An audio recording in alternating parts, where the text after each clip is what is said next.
کلام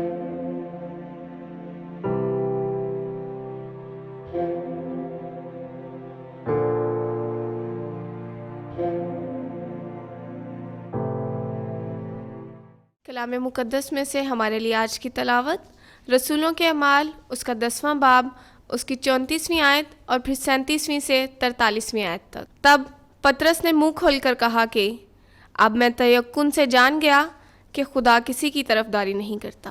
تم اس بات سے واقف ہو جو یوحنا کے استغفار کی منادی کے بعد جلیل میں شروع ہو کر تمام یہودیہ میں مشہور ہو گئی، کہ کس طرح خدا نے یسوع ناصری کو روح القدس سے اور قدرت کے ساتھ مسح کیا۔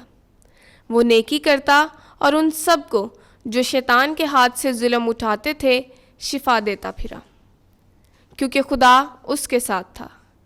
اور ہم ان سب کاموں کے گواہ ہیں جو اس نے یہودیوں کے علاقے اور یروشلم میں کیے۔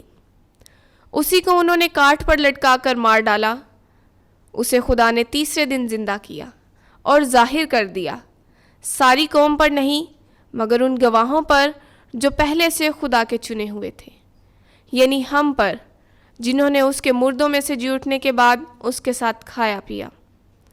اور اس نے ہمیں حکم دیا کہ لوگوں میں منادی کرو اور گواہی دو کہ یہ وہی ہے جو خدا کی طرف سے زندوں اور مردوں کا انصاف کرنے والا مقرر ہوا ہے۔ اور سب انبیاء اس پر گواہی دیتے ہیں کہ جو کوئی اس پر ایمان لائے گا اسی کے نام سے اپنے گناہوں کی معافی پائے گا۔ آمین۔